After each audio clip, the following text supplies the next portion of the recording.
In today's video, I'm going to talk about the top 4 things new real estate investors ask. Coming up next.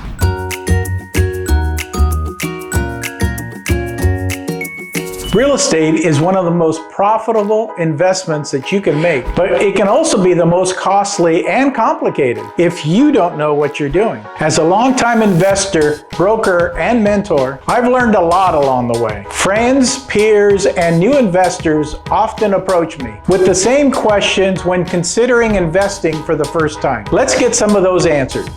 Are you looking to live the life you've always wanted through real estate? Well, you came to the right place. I have over 40 years of experience, so make sure that you subscribe so that you never miss a video. Is now a good time to invest? I get that question all the time, and a flipping business is basically a numbers game. And depending on the market, if we're high, we're low, you're just building in that equity position there so that you have enough room from the purchase price, the rehab, closing costs, to the end of the day, how much profit you want to make. Really doesn't matter if we're at the top of the market or at the bottom of the market. Flipping is still a profitable game. Do I flip as many properties when we're at the top of the market? Probably not. Because when it goes down to the bottom, I'm flipping 4 to 5 times more because I can buy 4 or 5 times more. So just remember, flipping is a numbers game, but make sure you know your numbers. Let's talk about number 2. Should you invest out of state? And I guess that's really kind of a personal thing. If I don't personally invest out of state, and the reason I don't invest out of state is because if I were to go out of state, then I would be like everybody else. I like to be in an area that I know, that I'm the expert in that area. Anything comes up for sale, any properties, I pretty much know whether it's going to be a good deal or not. If I go to any other state, I'm not that expert anymore. I don't know what's going on in another state. That's number 1. Number 2, really, do you know what you're doing? I would start in state, trying to flip something close to you in case you run into any issues. You're able to go out there and take care of whatever issues they are. If you're flipping across country, that's an airplane ride. That's something that, maybe you're not going to be able to address as quickly as you would if it was something local. So for me personally, I don't flip out of state.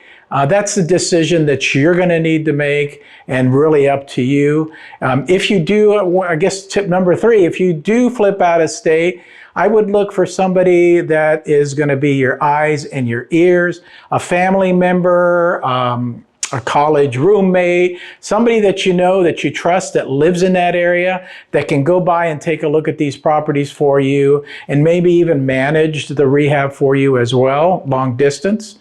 So remember those kind of 3 little tips about investing out of state. Number 3, should you buy properties with tenants inside? I buy properties with tenants inside. I think that sometimes I get the best deal when there's tenants inside. But you have to remember, you have to know what you're doing, okay? First thing I do is I approach the tenants and I ask them, hey, when are you moving out? You obviously get answers from, how about 3 months? How about 6 months? How about never?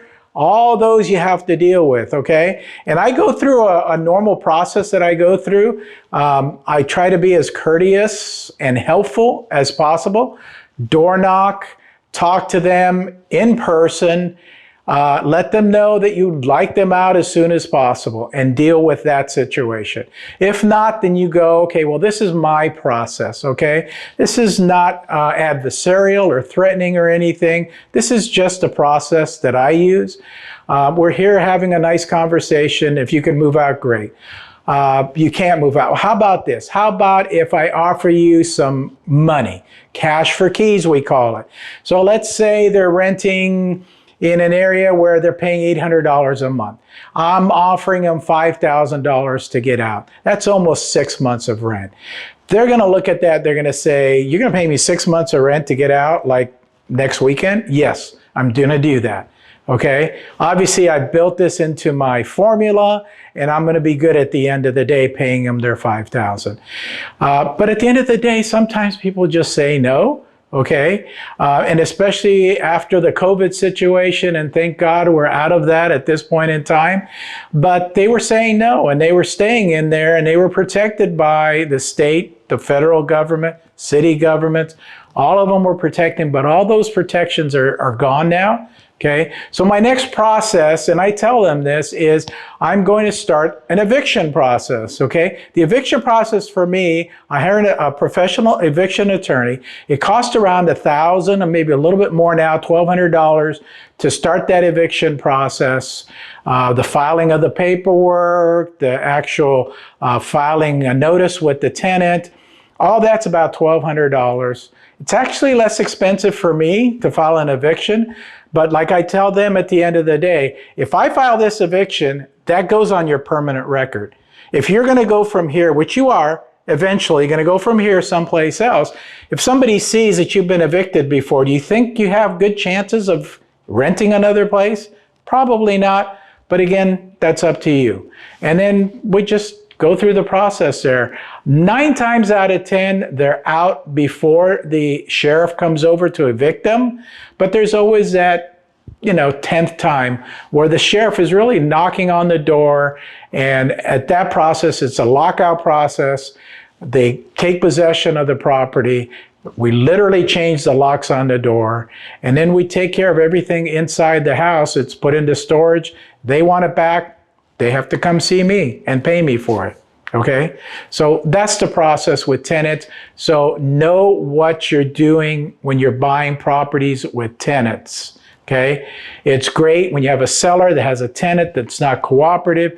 So instead of offering up here, you're offering down here because you need to take care of this issue, okay? You may be even offering even less, but you're a professional and you can take care of this and make that much additional money on that profit, on that property in profit. Should I buy a turnkey property?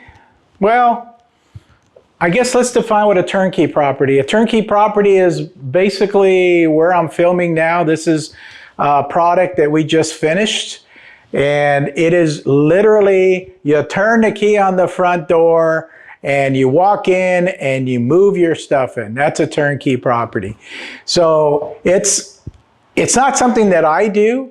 I make them turnkey to sell them at the end of the day because I know a lot of people like to buy turnkey properties. Most of those people are end users, what I call, people that are going to live in the property. They're not investors. So investors are looking for this property that needs to be rehabbed and then turn it into a turnkey property. As an investor, honestly, there's really, in my opinion, there's no reason to buy a turnkey property. The only reason to buy a turnkey property is if you're buying from a builder, let's say, and he's building 10 phases, and you happen to get in on the first phase. Okay, by the time that he builds the 10th phase, the property you paid for it, let's say $500,000, it may be worth $750,000, phase 10. Okay, so that's a good time that you can buy turnkey, but that's really kind of an appreciation play.